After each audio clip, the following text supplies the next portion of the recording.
Good morning friends. મિત્રો, આપણે છેલ્લા ત્રણેક લેક્ચરથી મોડાલ ઓક્ઝિલરી વર્બ્સની વાત કરીએ છીએ. પાર્ટ 1ની અંદર આપણે મોડાલ ઓક્ઝિલરી વર્બ્સ કેને કહેવાય એની વાત કરી અને કેનની વાત કરી. ત્યારબાદ કુડ અને ટુ બી એબલ ટુની વાત કરી. આજે આપણે એના પછીનું જે મોડાલ ઓક્ઝિલરી વર્બ આવે છે એની વાત કરવાના છીએ. ઝડપથી રિવિઝન કરી લઈએ. કેનનો ઉપયોગ આપણે કરીએ છીએ શક્તિ બતાવવા માટે અથવા તો પરવાનગીનો અર્થ બતાવવા માટે. કુડનો ઉપયોગ કરીએ છીએ કેનના ભૂતકાળ તરીકે ભૂતકાળની શક્તિ બતાવવા માટે, અને કુડનો એક વિશિષ્ટ ઉપયોગ આપણે જોયો વિનંતી કરવા માટે.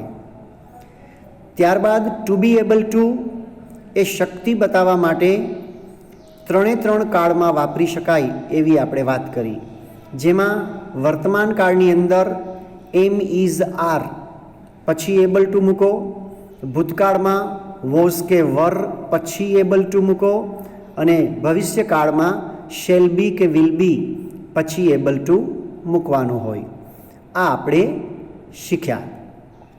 આજે આપણે હવે વાત કરવી છે એક અન્ય મોડાલ ઓક્ઝિલરી વર્બની વાત. તમારી સ્ક્રીન ઉપર તમને દેખાય છે શુડ. શુડ એ પણ એક મોડાલ ઓક્ઝિલરી વર્બ છે, બરાબર યાદ રાખજો. શુડનો ઉપયોગ પણ તમારે કેન કે કુડની જેમ જ કરતા પછી મૂકીને કરવાનો છે, પણ શુડનો ઉપયોગ શક્તિ બતાવવા માટે કે પરવાનગી માટે નથી કરતા.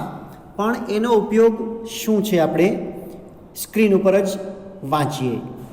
પહેલાં તો પ્રાઇમરી વાત શુડની શું છે બરાબર જુઓ. શુડ એક સહાયકારક ક્રિયાપદ છે. વિધાન વાક્યમાં તેને કરતા પછી મૂકવામાં આવે છે, જે રાબેતા મુજબ આપણે તમામ સહાયકારક ક્રિયાપદને મૂકીએ છીએ એ રીતે. નકાર વાક્યમાં શુડ પછી નોટ મુકાય છે. પ્રશ્નાર્થ વાક્યમાં શુડને કર્તાની પૂર્વે મુકાય છે. આ તો આપણે તમામ સહાયકારક ક્રિયાપદમાં લાગુ પડે છે. શુડના ઉપયોગો નીચે મુજબ છે. એનો પહેલો ઉપયોગ નૈતિક ફરજ મતલબ કે મોરલ ડ્યુટીનો ભાવ વ્યક્ત કરવા માટે. જો મિત્રો, ઘણી વખત આપણે વાક્યમાં એવું કંઈક બોલતા હોઈએ છીએ કે જેમાં આપણી ફરજમાં અમુક ક્રિયા કરવાની આવતી હોય, અમુક ક્રિયા કરવી આપણી ફરજ હોય, નૈતિક ફરજ. નૈતિક ફરજ મતલબ એવી ફરજ કે જે આપણે દિલથી સમજીને બજાવવાની હોય, નિભાવવાની હોય. ફરજિયાત ન હોય પણ આપણે સમજવાનું હોય. એ પ્રકારની ફરજ છે જેને ઇંગ્લિશમાં તમે મોરલ ડ્યુટી કહી શકો. એવું કંઈ તમારે વાક્યમાં બતાવવું હોય તો તમે શુડનો ઉપયોગ કરી શકો છો. જો થોડા ઉદાહરણ જોઈએ એટલે આઈડિયા આવશે. આપણે આપણા માતા પિતાને માન આપવું જોઈએ. હવે અહીંયા જે વાક્ય છે એમાં ક્રિયા કઈ છે? માન આપવાની, રિસ્પેક્ટ કરવાની. પણ માતા પિતાને માન આપવું એ આપણી નૈતિક ફરજ છે. કોઈ કાયદાકીય ફરજ કે ફરજિયાત નથી, પણ દરેક વ્યક્તિએ સમજીને આ ફરજ બજાવવાની હોય, એટલે એને નૈતિક ફરજ કહી શકાય. તો એને બતાવવા માટે શુડનો ઉપયોગ કરવો જરૂરી છે. We should respect our parents. તમે રચના તો કેન અને કુડની જેમ જ કર્તાની પાછળ શુડ મૂકી દો. એમાં બીજું કશું જ નવું કરવાનું નથી. માત્ર મોડાલ ઓક્ઝિલરી વર્બ બદલતું જાય એમ એના ઉપયોગ બદલતા જાય છે. ઓકે, સેકન્ડ એક્ઝામ્પલ, તમારે તમારા પડોશીઓને મદદ કરવી જોઈએ. હવે પડોશીઓને મદદ કરવી એ આપણી નૈતિક ફરજ છે, ફરજિયાત નથી. કાયદો તમને નથી કહેતો, પણ તમારી જાતે સમજી અને આ ફરજ બજાવવાની એક કામગીરી છે. તો એ પણ તમે શુડ દ્વારા વ્યક્ત કરી શકો. You should help your neighbours. Easy રચના, બહુ ઇઝી છે. મેં આની પહેલાં પણ કહ્યું હતું એ પ્રમાણે કોઈ પણ મોડાલ ઓક્ઝિલરી વર્બ હોય, પછી એ કેન હોય કે કુડ હોય કે શુડ હોય, તમારે એની પાછળ મૂકવાનું છે ક્રિયાપદનું મૂળ રૂપ. ઓકે, તેણીએ, જો આનો હું જવાબ નથી સ્ક્રીન ઉપર રાખતો, માત્ર ગુજરાતી વાક્ય વાંચો અને તમારી રીતે ટ્રાય કરો. તેણીએ પોતાના સાસુનું અપમાન ન કરવું જોઈએ. મિત્રો, અહીંયા કરવું જોઈએ એમ નહીં, પણ ન કરવું જોઈએ એવું કંઈક આવ્યું, મતલબ કે નકાર વાક્ય આવ્યું. તો બહુ સીધી વાત છે ને કે અમુક ક્રિયા કરવી એ આપણી ફરજ હોય ને, એવી જ રીતે અમુક ક્રિયા ન કરવી એ પણ આપણી ફરજ છે. સાસુનું અપમાન ન કરાય એ આપણી નૈતિક ફરજ છે. શું એનું ઇંગ્લિશ બની શકે? તમે વિચારી રાખ્યું હશે. Let S C.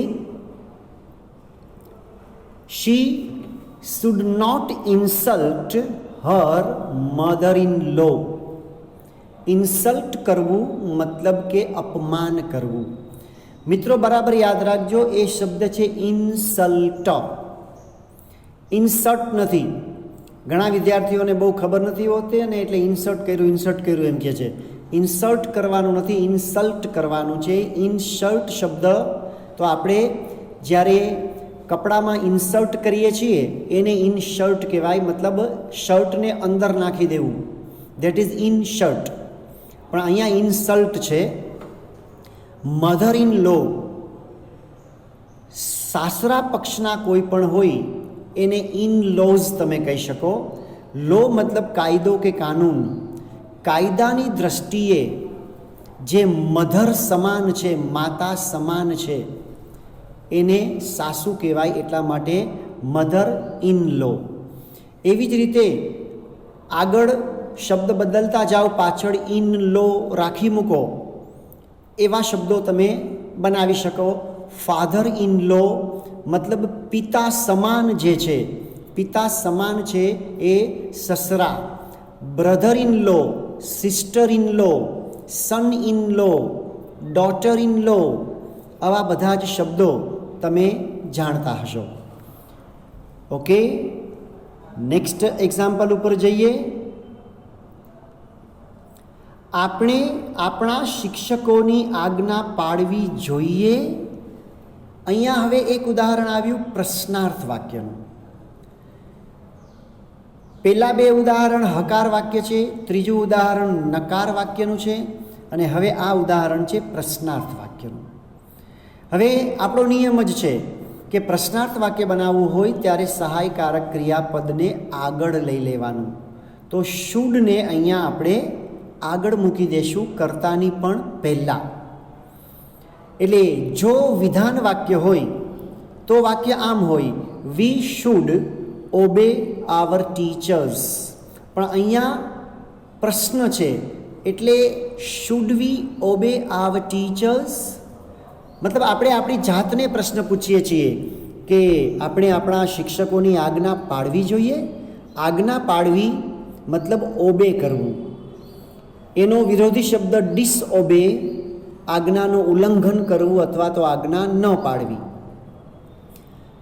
પ્રશ્નાર્થ વાક્ય કેમ બનાવાય તમે સમજી ગયા હશો. હજુ એક ઉદાહરણ જોઈએ. જો આનો જવાબ હું નથી રાખતો, પહેલાં પ્રશ્ન સમજાવું. આપણે આપણા વડીલો સાથે કેવી રીતે વર્તવું જોઈએ? જો વર્તન કરવું એ પણ એક નૈતિક ફરજની વાત અહીંયા બતાવે છે, પણ પ્રશ્ન સ્વરૂપે છે. અને કેવી રીતે મતલબ તમે સમજી ગયા હશો કે આ WH ક્વેશ્ચન છે. એક્ઝામ્પલ નંબર 4 જે છે એ ક્વેશ્ચન તો છે પણ યસ નો ક્વેશ્ચન છે, અને આ જે ક્વેશ્ચન આવ્યો 5મા ઉદાહરણમાં એ WH ક્વેશ્ચન છે, જેમાં કેવી રીતે શબ્દ તમારે વાપરવાનો છે. તમને ખબર છે ઇંગ્લિશમાં શું કહેશું? How. Let S see the answer. How WH ક્વેશ્ચનમાં સૌથી પહેલા પ્રશ્નાર્થ શબ્દ મૂકવાનો છે, જે તમે જાણો છો. How should we behave with our elders. Behave મતલબ વર્તન કરવું, અને એલ્ડર મતલબ વડીલ.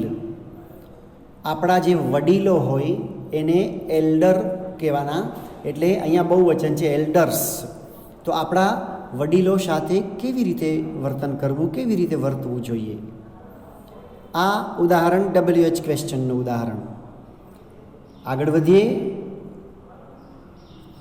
બીજો ઉપયોગ આવ્યો શુડનો બીજો ઉપયોગ, સલાહ કે ઇચ્છનીયતાનો ભાવ વ્યક્ત કરવા માટે. તમને એમ થાય કે આ વળી શું ઇચ્છનીયતા? અમુક ક્રિયા કરવી એ આપણા માટે ઇચ્છનીય છે. ઇચ્છનીય છે મતલબ ઈચ્છવા યોગ્ય છે. કરી લઈએ તો સારું, આપણને ફાયદો છે, એવું જ્યારે બતાવવું હોય ત્યારે એ એક પ્રકારની ઈચ્છવા યોગ્ય બાબત કહેવાય, ઇચ્છનીય બાબત કહેવાય. એટલે એવું દર્શાવવા માટે પણ શુડ વાપરી શકાય. આ ઉપરાંત સલાહ પણ શુડ દ્વારા વ્યક્ત થતી હોય છે. તમે કોઈને તમારે આમ કરવું જોઈએ ને તેમ કરવું જોઈએ ને એવું આપણે કહીએ તો એ એક પ્રકારની સલાહ પણ ઘણી વખત હોય છે. તો એવો અર્થ વ્યક્ત કરવા માટે પણ શુડ વપરાતું હોય છે. એના એક્ઝામ્પલ્સ જોઈએ. એક્ઝામ્પલ નંબર 1, તમે માંદા છો, તમારે દવા લેવી જોઈએ. હવે સીધી વાત છે કે કોઈ વ્યક્તિ માંદી હોય, બીમાર હોય, તો દવા લેવી એ એના માટે શું છે? ઇચ્છનીય છે. લઈ લે તો સારું, સલાહ ભર્યું છે કે તમે દવા લઈ લો જેથી વધારે તકલીફ ન થાય પછી. તો એ શુડ દ્વારા બતાવી શકાય. શું છે ઇંગ્લિશમાં જવાબ જોઈએ. You are ઇલ. યાદ રાખજો, તમે માંદા છો એ તો એક સાદું સીધું વાક્ય છે, જેમાં કોઈ મોડાલ ઓક્ઝિલરી વાપરવાનું નથી. એટલે એ વાક્ય છે યુ આર ઇલ. પણ એના અનુસંધાને બીજું જે વાક્ય આવ્યું એમાં સલાહ છે, એટલે યુ શુડ ટેક મેડિસિન. અહીંયા શુડનો ઉપયોગ કરવાનો. નેક્સ્ટ એક્ઝામ્પલ, આપણે સમતોલ આહાર લેવો જોઈએ. સીધી વાત છે કે આપણો ખોરાક છે એ સમતોલ હોય, તમામ પ્રકારના પ્રોટીન્સ, વિટામિન્સ આપણને મળે એવો આહાર લઈએ તો આપણી હેલ્થ સારી રહે. આવું તમે વિજ્ઞાનમાં પણ શીખતા હશો. તો સમતોલ આહાર લેવો એ સલાહભર્યું છે અથવા તો ઈચ્છવા યોગ્ય છે. કાયદાકીય રીતે ફરજિયાત નથી, પણ એ ઈચ્છનીય છે. શું હોઈ શકે એનો ઇંગ્લિશમાં જવાબ? We should take wholesome food. Wholesome મતલબ સમતોલ. એકચ્યુઅલી WHOLE હોલ મતલબ સમગ્ર, બધું જ જેની અંદર આવી જાય, તમામ શરીરને જરૂરી એવા તત્વો આવી જાય એવા ફૂડને સમતોલ આહાર આપણે કહીએ. એટલે એ હોલસમ ફૂડ આપણે લેવો જોઈએ. નેક્સ્ટ એક્ઝામ્પલ, આમાં પણ નેગેટિવ સેન્ટેન્સ જોઈએ. તમારે તમારો સમય ન વેડફવો જોઈએ. સમય આપણે બગાડીએ નહીં, વેડફીએ નહીં, એ આપણા માટે જરૂરી છે. એવી આપણને કોઈ સલાહ ટીચર પણ આપી શકે, પેરેન્ટ્સ પણ આપી શકે. ઘણી વખત અત્યારના બાળકો મોબાઈલ લઈને બેઠા હો, તમે લોકો જ ઘણી વખત મોબાઈલ લઈને તમે બેસી જાઓ, કેટલો સમય જતો રહે છે તમને કોઈ અંદાજ જ નથી આવતો. આજના સમયમાં લગભગ તમે તમારી જાતને પૂછશો ને તો આ દરેક ઘરની સમસ્યા છે કે બાળકો મોબાઈલમાં એટલો બધો સમય બગાડે છે, વેડફે છે કે મા બાપ બિચારા ચિંતા કરીને એકદમ આમ કશું કરી ન શકે એવી પરિસ્થિતિનું નિર્માણ પણ ઘણી વખત થતું હોય છે. એટલે વિદ્યાર્થી મિત્રો, ખાસ આ ગ્રામરના ટૉપિકના એક ઉદાહરણ તરીકે તો બરાબર છે, પણ ખરેખર સમજવાનું છે કે તમારો સમય ન વેડફો બિનજરૂરી કોઈ પણ બાબતમાં. અને આજકાલના બાળકોનો મેક્સિમમ સમય વેડફાય છે મોબાઈલમાં.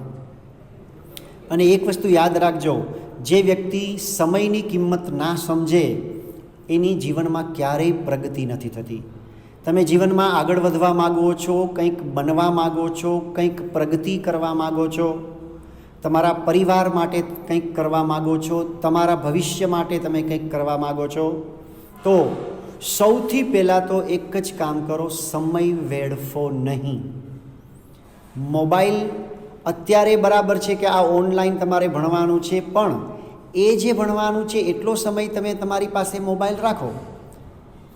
તમે લોકો એવી નિરર્થક દલીલો પણ ઘણી વખત કરશો કે અમે બીજો સમય નથી બગાડતા, પણ ખરેખર તમારા 24 કલાકનો બરાબર અભ્યાસ કરી લેજો અને તમને અંદાજ આવી જશે કે તમે બીજો કેટલો સમય એમાં વેડફો છો. ઓકે, આનું ઇંગ્લિશ કઈ રીતે થઈ શકે જોઈએ. You should not waste your time. Waste મતલબ વેડફવું.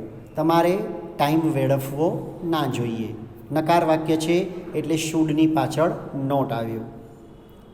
નેક્સ્ટ એક્ઝામ્પલ, આ વૃદ્ધ માણસે કાર ચલાવવી ન જોઈએ.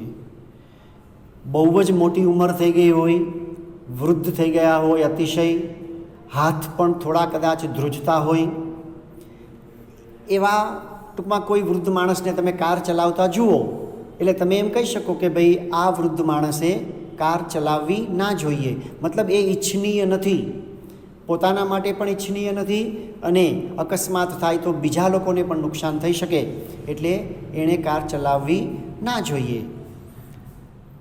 ઓકે, એનું ઇંગ્લિશ કરીએ.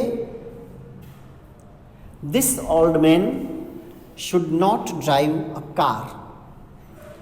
આ ઓલ્ડ મેને should not drive a car. Okay, next, આપણે લીલા શાકભાજી ખાવા જોઈએ? Question mark. અહીંયા પ્રશ્ન પૂછેલો છે, આમાં પણ પ્રશ્નાર્થનું ઉદાહરણ. તો વી શુડ લખીશું કે શુડ વી લખીશું? Should we. Should we eat green vegetables? તમે આસાનીથી સમજી શકો છો. શુડ આગળ ગ્રીન વેજીટેબલ્સ, લીલા શાકભાજી જે આપણી હેલ્થ માટે જરૂરી છે. ઓકે ફ્રેન્ડ્સ, તો અહીંયા તમે આ શુડ વિશે બરાબર સમજી ગયા હશો. શુડના બે ઉપયોગ આપણે વાત કરી. એક નૈતિક ફરજ બતાવે છે અને બીજું ઈચ્છનીયતા અથવા તો સલાહભર્યું કંઈ પણ હોય તો એ બતાવવા માટે પણ શુડનો ઉપયોગ થાય છે. શુડનું નકાર વાક્ય, શુડ પછી નોટ મૂકવાનું. શુડનું પ્રશ્નાર્થ વાક્યમાં શું કરવાનું? શુડને કર્તાની આગળ મૂકી દેવાનું. ક્લિયર આખી બધી જ વાત? ઓકે ફ્રેન્ડ્સ, બરાબર વિડીયો 1-2 વખત જોઈ લેજો. નેક્સ્ટ લેક્ચરમાં આપણે આના પછીના મોડાલ ઓક્ઝિલરીની વાત કરીશું. ત્યાં સુધી good bye, stay safe, take care.